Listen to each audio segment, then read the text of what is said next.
So welcome back to this session of UPSC History Previous Year Questions. We will discuss mainly 2019 questions. 2019 UPSC prelims में history section say about 20 questions पूछे गए थे। इन्हीं questions का इस session के अंदर डिटेल एनालिसिस करेंगे। Question number 1, with reference to Mughal India what is are the differences between jagirdar and zamindar. Mughal India के रेफरेंस में जागीरदार एंड जमींदार के बिटवीन क्या डिफरेंस था। Number 1. Jagirdars were holders of land assignment in lieu of judicial and police duties, whereas Jamidars were holders of revenue rights without obligation to perform any duty other than revenue collection. Statement में लिखा हुआ है कि जागीरदार्स को land given करने के बदले कुछ जुडिशल और पुलिस ड्यूटीज परफॉर्म करनी होती थी। This statement is wrong because jagirdars को किसी भी टाइप का जुडिशल पावर गिवन नहीं किया गया था। Statement 2. Land assignment to Jagirdars were hereditary and revenue rights of Jamidar were not hereditary. This statement is also wrong because जागीरदार्स को जो लैंड असाइनमेंट गिवन किए गए थे वो हेरिडेटरी नहीं था। जमींदार्स को गिवन की गई जो लैंड थी स्पेशली ये इन्हीं की लैंड हुआ करती थी और ये हेरिडेटरी राइट रखते थे। So statement 2 is also wrong. So correct answer is D, neither one not two. So let's discuss the detail of this question. Why statement 1 is incorrect? Jagirdars were assigned land primarily in lieu of military service and to maintain a specific number of troops. जागीरदार्स को military service given करने के बदले and specific number of troops maintain करने के बदले कुछ land assigned किए जाते थे। They did not have judicial duties, किसी भी टाइप का जुडिशियल ड्यूटीज इन्हें गिवन नहीं किया गया था। Conversely zamindars often had local police and judicial responsibility at the village level. Conversely जमींदार के पास कुछ लोकल पुलिस हुआ करती थी एंड विलेज लेवल पर कुछ जुडिशियल रिस्पॉन्सिबिलिटीज भी इनके पास हुआ करती थी। Why statement 2 is incorrect? Jagir rights were non-hereditary and the state could transfer a Jagirdar from one region to another to prevent them from becoming too powerful. जागीर जो हुआ करती थी स्पेशली जागीरदार के पास जो जागीर राइट हुआ करते थे वो नॉन हेरिडिटरी थे। इट मीन्स वो उसको ट्रांसफ़र नहीं कर सकते थे। पावरफुल बिकम होने से प्रिवेंट करने के लिए जागीरदार को one place to another place transfer किया जाता था। However zamindari rights were generally hereditary and considered private property. Zamindari rights जो हुआ करते थे जनरली हेरिडिटरी हुआ करते थे एंड एक प्राइवेट प्रॉपर्टी के तौर पर इन्हें कंसिडर किया जाता था। मोर अबाउट जागीरदार्स, जागीरदार और जमींदार के बारे में अब यहाँ फुल डिटेल गिवन है। जागीरदार का क्या स्टेटस हुआ करता था, ऑनरशिप से रिलेटेड कुछ पॉइंट्स गिवन है, transferability, types of jagir such as tankhwah jagir, वतन जागीर। जमींदार से रिलेटेड कुछ इंपॉर्टेंट पॉइंट्स गिवन है। जमींदार का क्या स्टेटस हुआ करता था, ownership, functions, social base and दोनों का बिटवीन यहाँ कंपैरिजन लिस्ट गिवन है। जागीरदार और जमींदार का क्या नेचर था, राइट्स, टेन्योर, रिलेशनशिप क्या थे। अदर के administrative terms in Mughal India, Mughal India में अदर के एडमिनिस्ट्रेटिव टर्म्स जो यूपीएससी प्रीलिम्स के लिए बहुत इंपॉर्टेंट है सच एज मनसबदार, जात, सावर, खालिसा, मदद ए मासा, पब बाकी, amil, amalguzar, patwari. Revenue assessment methods such as zabt system, batai, kankut, ये सब गिवन है और ये सभी जो टर्म्स हैं यूपीएससी प्रीलिम्स के लिए वेरी इंपॉर्टेंट टर्म्स हैं।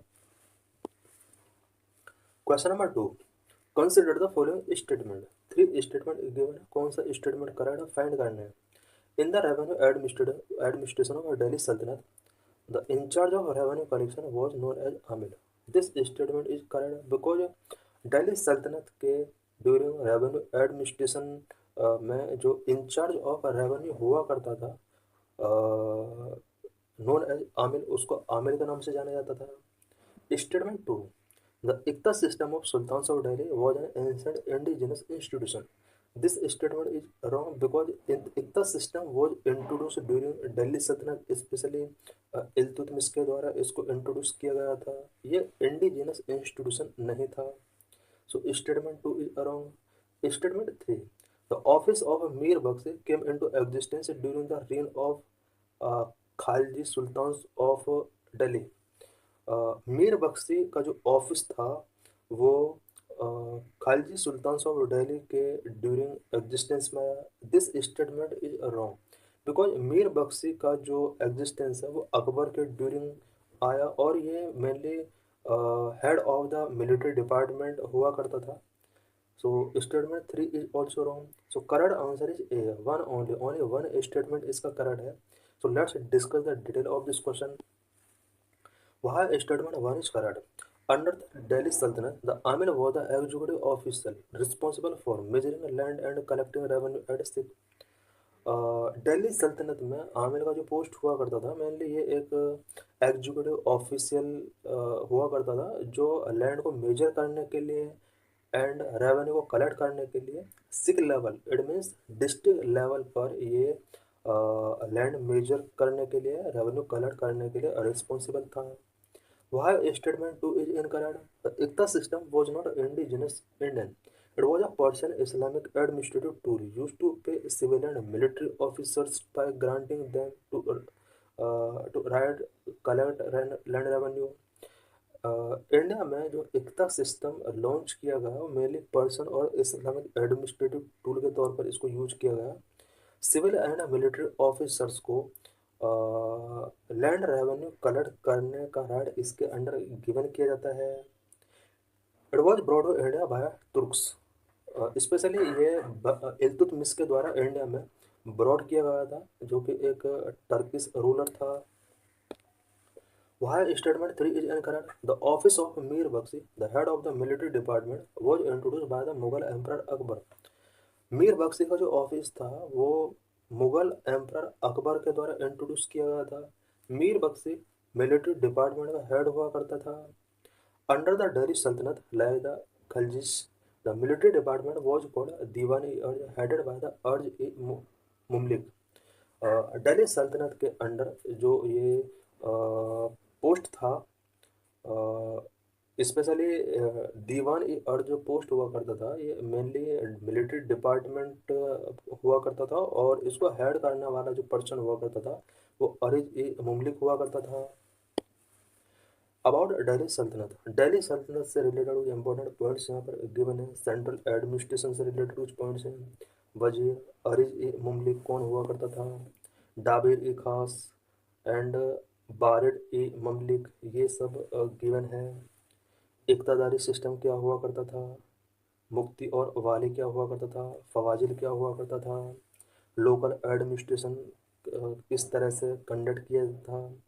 ग्राम परगना से ये सब इससे रिलेटेड टेबल गिवन है। Judicial and religious terms such as Qazi ul Quzat Sadr ul सुदूर महातासिब ये सब यहाँ पर गिवन है। कुछ specific economic and market terms हैं जो यूपीएससी प्रीलिम्स के लिए बहुत ही इंपॉर्टेंट हैं। स्पेशल डिपार्टमेंट भी गिवन है जो दिल्ली सल्तनत से रिलेटेड है पर यूपीएससी प्रीलिम्स के लिए वेरी इंपॉर्टेंट है। Question number 3 consider the following statement.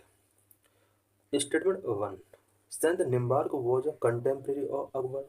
This statement is wrong because Nimbarka Akbar का कंटेम्प्रेरी नहीं था।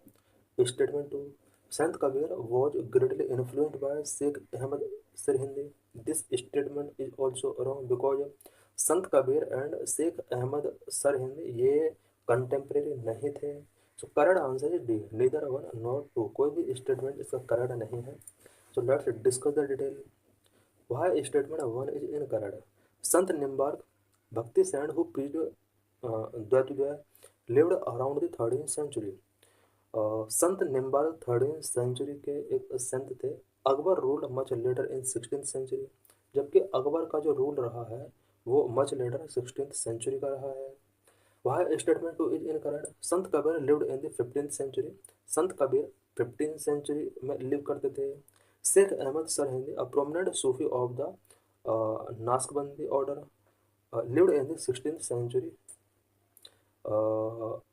सूफी नक्शबंदी ऑर्डर ये इसको प्रोमिनेंट करने वाले पर्सन थे शेख अहमद सरहिंदी और ये 16th-17th सेंचुरी में लिविंग करते थे। Therefore Kabir could not have been influenced by him as Sirhindi was born after Kabir's death. Question number 4 With reference to the British colonial rule in India, consider the following statement. British colonial rule से related एक question है, कुछ statement given है। Statement one, Mahatma Gandhi was instrumental in abolition of the system of indentured labour. This statement is correct because Mahatma Gandhi ने indentured labour system को abolish करने में एक इम्पोर्टेंट रोल प्ले किया है। Statement two, in Lord Chelmsford War Conference, Mahatma Gandhi did not support the resolution on recruiting Indians for World War. This statement is also correct because Lord Chelmsford war conference के दौरान महात्मा गांधी ने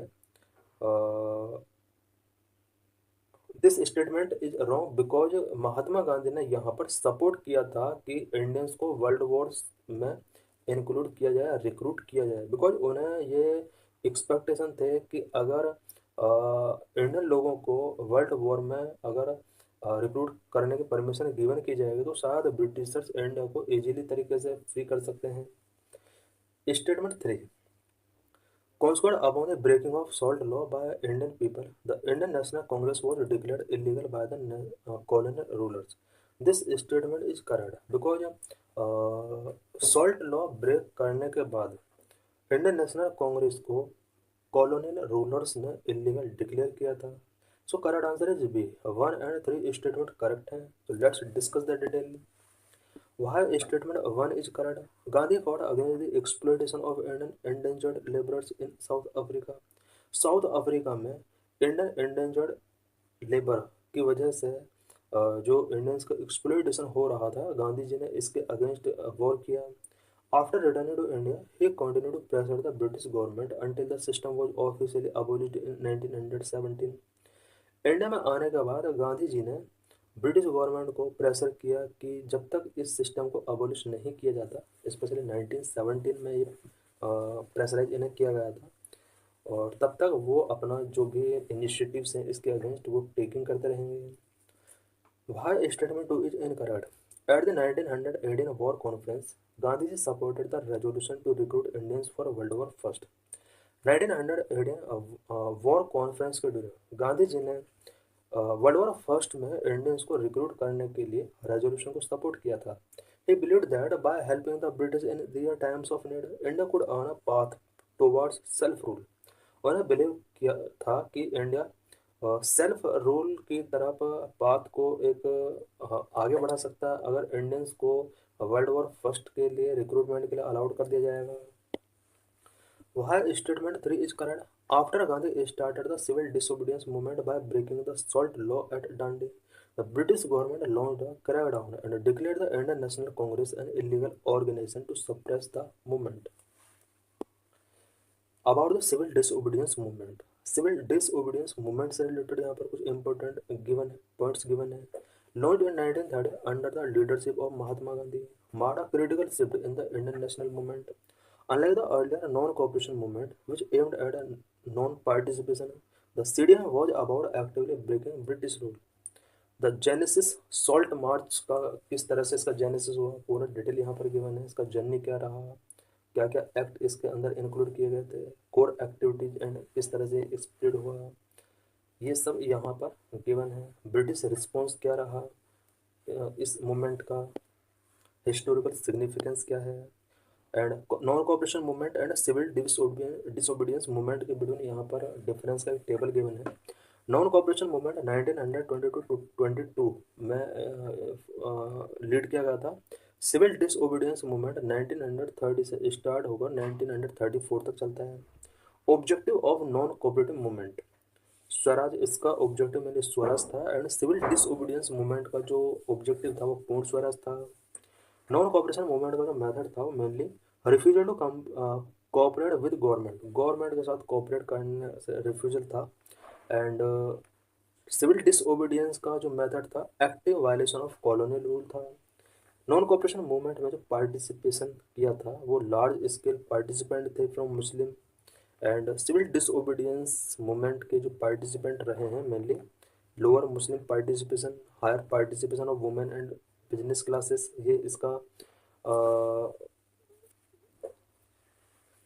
इसका participation रहा है। And non cooperation movement का जो conclusion रहा है वो ended abruptly after the Chauri Chaura incidence. Chauri Chaura incidence के बाद इसको कंक्लूड कर दिया जाता है। एंड सिविल डिसओबीडियंस मूवमेंट को गांधी इरविन पैक्ट के बाद विड्रॉ कर लिया जाता है। Question number 5, with reference to the religious history of India consider the following statement. India के रिलीजियस हिस्ट्री से रिलेटेड क्वेश्चन है। Statement 1, Sautantrika and Samitya were the sect of Jainism. This is wrong because Sautantrika and Samitya Buddhism sect के part है। So statement 1 is wrong. Statement 2, Saraswatiwadi held that the constituents of phenomena were not wholly momentary but existed forever in a latent form. This statement is wrong. So correct answer is B. Only two. One statement sorry ये first statement wrong है and second statement इसका correct है। So let's discuss the detail. Sautantrika and Samitya were actually subsect of Buddhism. Sautantrika was a branch of Hinian school. ये Buddhist sect के part है और सौतांत्रिका जो है वो हीनियन स्कूल के ब्रांच है। वह statement two is correct. The Saraswatiwada school of Buddhism believed that all things exist simultaneously in a latent or a subtle form, challenging the mainstream Buddhist idea that everything is purely momentary. Question number 6. Which one of the following is not a Harappan site? कौन सी इसमें side Harappan side नहीं है? चन्हुदारो Harappan side है, coat दीजिए Harappan side है, सोहगोरा Harappan side नहीं है, डेसालपुर Harappan site है। तो let's discuss the detail. Chanhudaro a major Harappan site in Sindh Pakistan famous for bead making factories and lack of citadel. Chanhudaro एक मेजर हड़प्पन साइट है सिंध पाकिस्तान में, बीड मेकिंग फैक्ट्री के लिए फेमस है। नेक्स्ट कोड दीजिए। A pre Harappan and Harappan site located in Sindh known for its distinct pottery. Code दीजिए एक pre Harappan और हड़प्पन साइट है जो कि सिंध में लोकेटेड है और डिस्टिंक्ट पोट्री के लिए इसको नोन किया जाता है। Sohgaura, this is not a Harappan site, it is a site in Gorakhpur UP famous for a Mauryan era copper plate inscriptions regarding famine relief.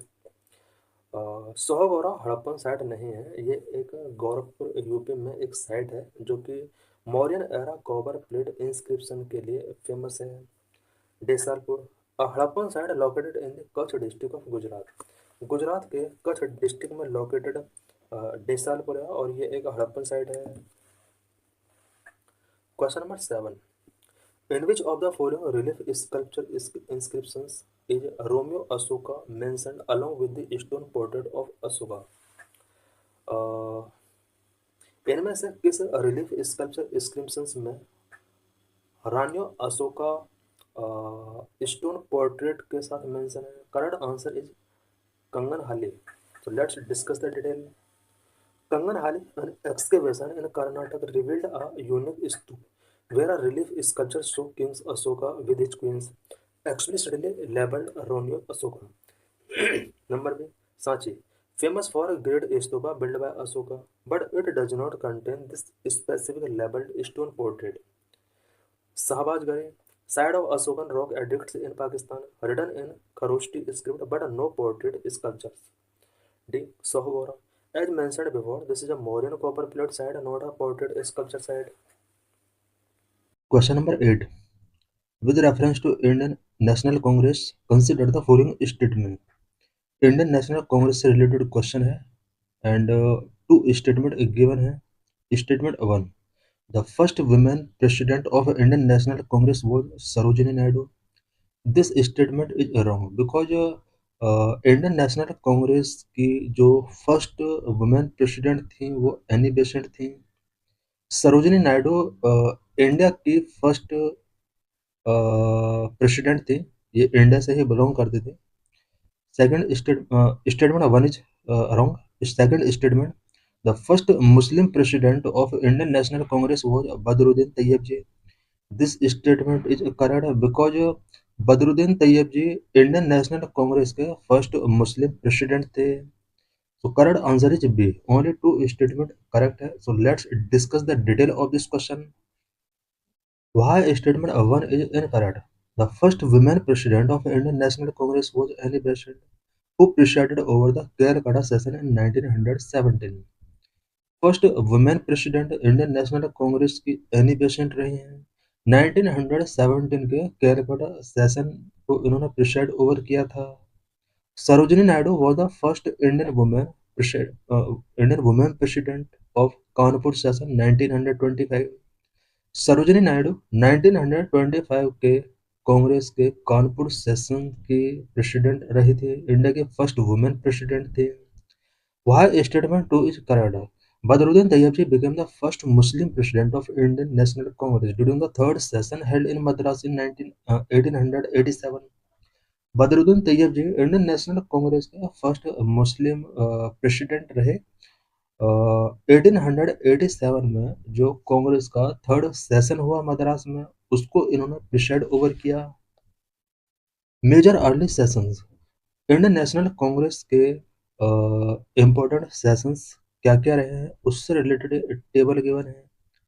1885 Congress को इस्टेब्लिश किया गया, बॉम्बे में इस्टेब्लिश किया गया। फर्स्ट सेशन इसका बॉम्बे में ही हुआ। डब्ल्यू सी बनर्जी इसके फर्स्ट प्रेसिडेंट रहे। This was the first session held at Gokul Das Tejpal Sanskrit college with 72 delegates. Bombay में गोकुल दास तेजपाल संस्कृत कॉलेज, जिसमें 72 डेलीगेट्स ने यहाँ पर ये सेशन कंडक्ट किया। सेकंड सेशन 1886 में होता है, कैलकाटा के अंदर होता है। एंड इस सेशन के जो प्रेसिडेंट रहे वो दादा भाई नौरोजी थे। थर्ड सेशन 1887 में मद्रास में हुआ। बदरुद्दीन तैयब जी इसी सेशन के प्रेसिडेंट थे। बदरुद्दीन तैयब जी वो first Muslim president made an appeal for Muslims to join the movement. इन्होंने इस मूवमेंट को ज्वाइन करने के लिए मुस्लिम से अपील किया था। फोर्थ सेशन 1888 इलाहाबाद में हुआ था। जॉर्ज यूल इसके प्रेसिडेंट थे। फर्स्ट इंग्लिश प्रेसिडेंट यही थे।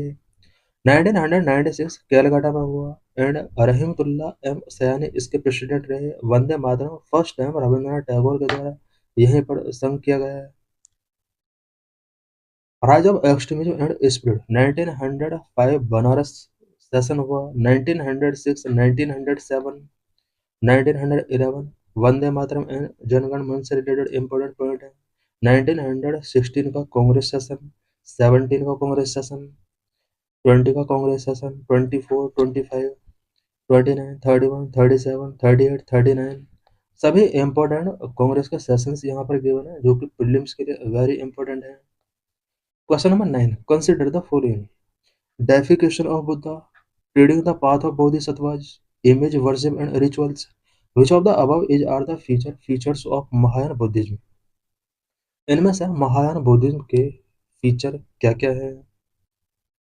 डेटिफिकेशन ऑफ बुद्धा, यस, ये महायान बुद्धिज्म का फीचर है। Reading the path of Bodhisattva, yes, this is also a feature of Mahayana Buddhism. Image worship and rituals, ये भी महायान बुद्धिज्म का फीचर है। तो करेक्ट आंसर है डी है। 1 2 3 सभी इसके करेक्ट हैं और सभी महायान बुद्धिज्म के फीचर रहे हैं। तो let's discuss the detail. Point 1, deification of Buddha. Mahayan Buddhism treat Buddha as a god-like figure who can grant salvation, unlike Hinian, which view him a great teacher.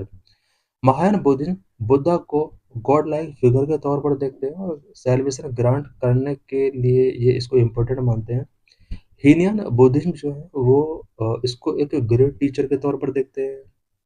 Point 2, path of Bodhisattva.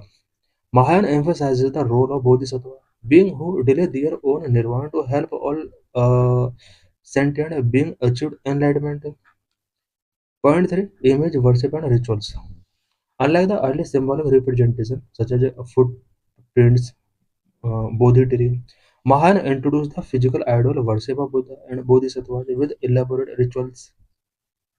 Question number 10. Consider the following periods. Famous places left side में, region right side में. पंडारपुर situated in Chandrabhaga, ये mainly reverse हैं जो right side में given है। पंडारपुर चंद्रभागा के near situated है, yes, this is right.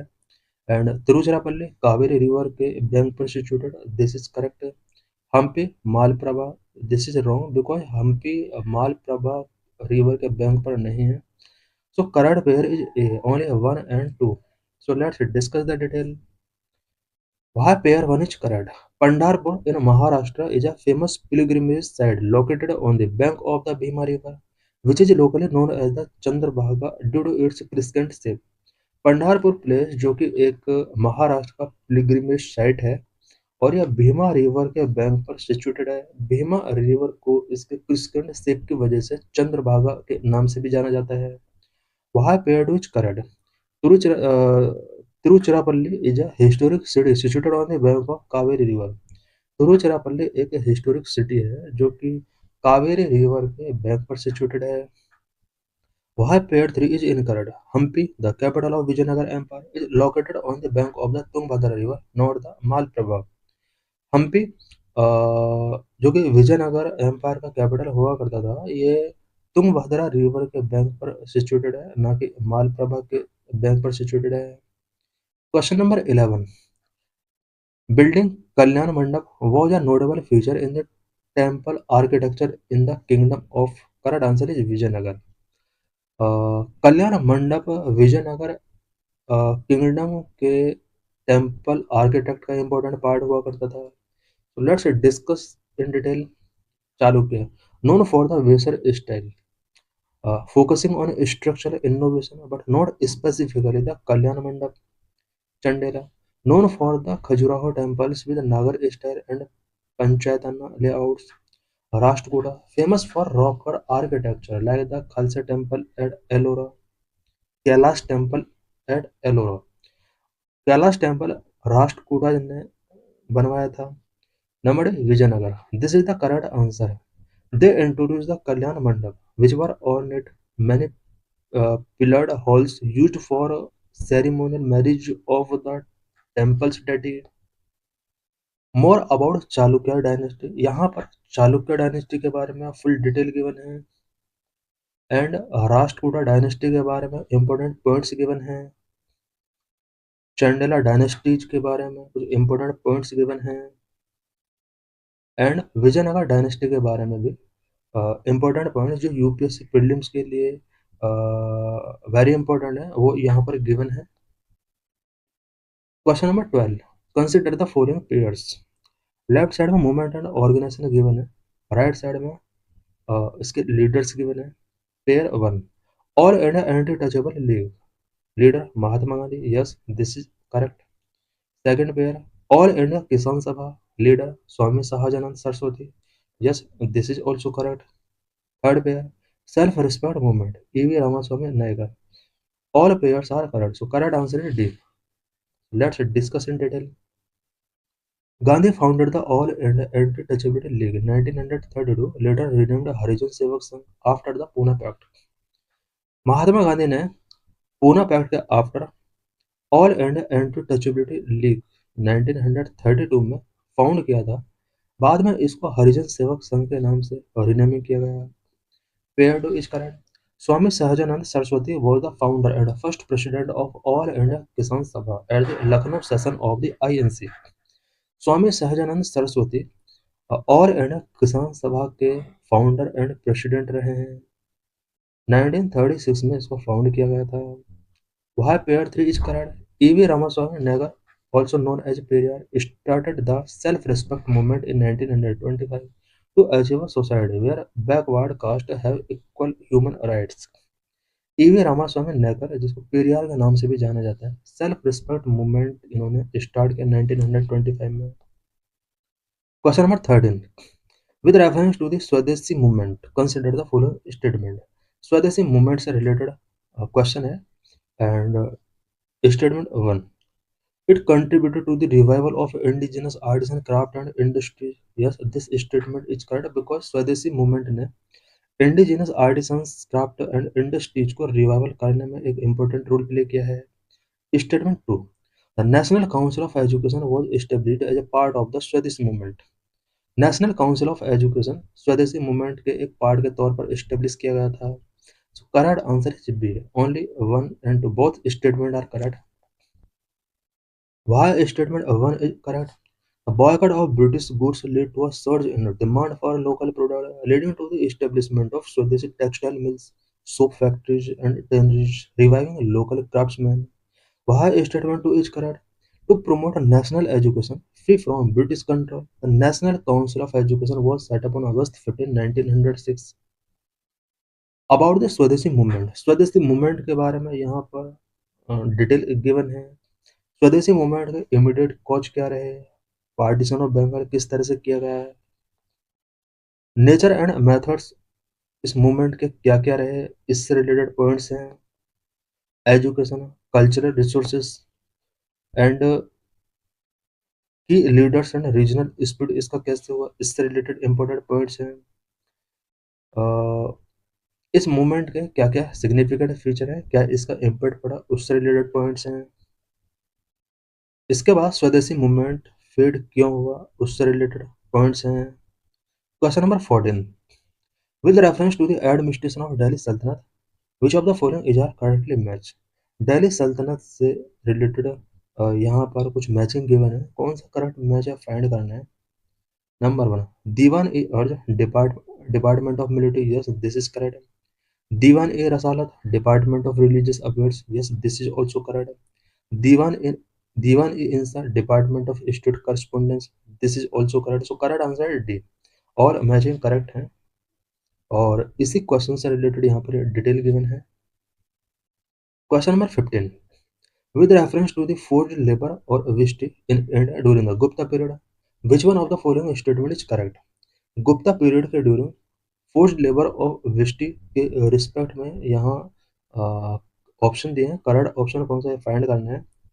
It was considered a source of income for the state, sort of tax paid by the people.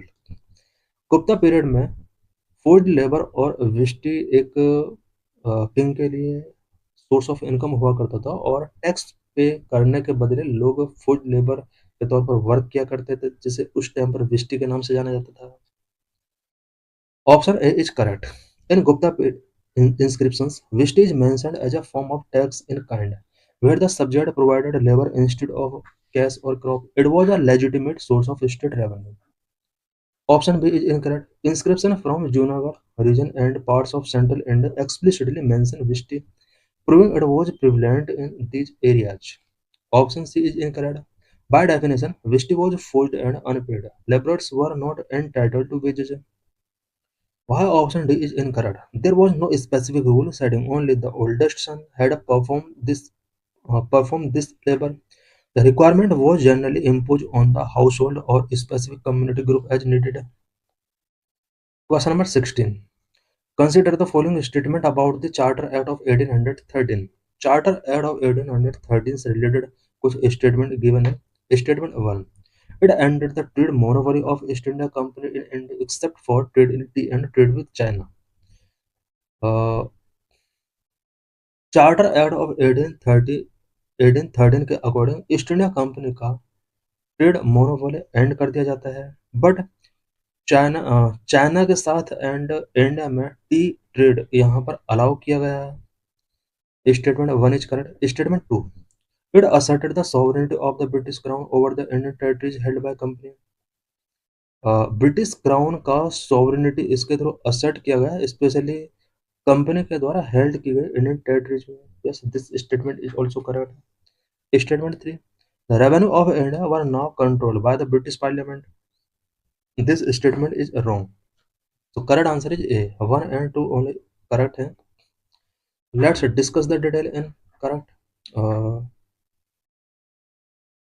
Statement 1 is correct.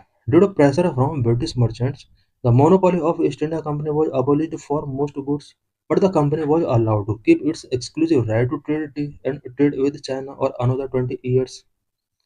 Statement 2 is correct. The Tea Explicit Act explicitly stated that the British Crown had the ultimate sovereignty over the territories acquired by the company in India. Statement 3 is incorrect. While the Act did require the company to prepare accounts for commercial and territorial revenue, the direct control of Indian revenues by the British Parliament only happened after the Government of India in 1858. We will discuss more about Charter Act of 1813. Charter Act 1813 से related यहाँ पर कुछ detail given है, such as number abolish the trade monopoly, इसके through trade monopoly को abolish किया गया। Allowed the Christian missionaries to come to India, India में क्रिश्चियन मिशनरीज को अलाउ किया गया। Spread of western education, sovereignty of British crown over the company territory, ये सब यहाँ पर इम्पोर्टेंट एक्शंस इसके अंडर टेकिंग किए गए। क्वेश्चन नंबर 17 है, which one of the following group of plants was domesticated in new world and introduce into new old world. इनमें से कौन कौन सा प्लांट है जो न्यू वर्ल्ड में डोमेस्टिकेट किए गए एंड ओल्ड वर्ल्ड में इंट्रोड्यूस किए गए? Correct answer is A, tobacco, cocoa and rubber. ये जो प्लांट्स हैं ये न्यू वर्ल्ड में डोमेस्टिकेट किए, उसके बाद ओल्ड वर्ल्ड में इन्हें इंट्रोड्यूस किया गया। So let's discuss the meaning of new world and old world. New world refer to the Americas, America को न्यू वर्ल्ड के तौर पर देखा जाता है। Tobacco, cocoa, rubber, match and potato were native to the America and brought to the old world, Europe, Asia, Africa after the 15th century voyages. Why statement B is option B is incorrect? Cotton, wheat and rice are old world crops that have been cultivated in India and Middle East since ancient times. Option C is incorrect. Sugarcane is native to Southeast Asia, India or Old World. Why option D is incorrect? Coffee is native to Ethiopia, Old World का ही ये grown किया गया। Question number 18. With reference to the history of India, the terms Kullibapa and Dronabapa denote. Correct answer is A. Measurement of land. Ancient history के reference में kulyavapa and dronavapa ये land measurement के units हैं। During the Gupta period land was measured by the amount of seed required to sow it. Kulyavapa and dronavapa were standard unit based on the grain weight. Kulyavapa large unit हुआ करता था and dronavapa small हुआ करता था and grain weight के base पर standard unit के तौर पर इसे मेजर किया जाता था। Option B is incorrect. Coins of Gupta period were known as dinar and rupaka. Gupta period में जो कॉइन्स हुआ करते थे दीनार एंड रूपक के तौर पर जाना जाता था। दीनार गोल्ड कॉइन हुआ करते थे, रूपक सिल्वर कॉइन हुआ करते थे। वह option C is incorrect. Urban law was not specifically classified by this grain based. Urban land यहाँ पर लिखा हुआ है, urban land was not specially classified by this grain based terms. Why option D is incorrect. These have no connection to rituals. They are purely administrative economic terms. So thanks for watching this video.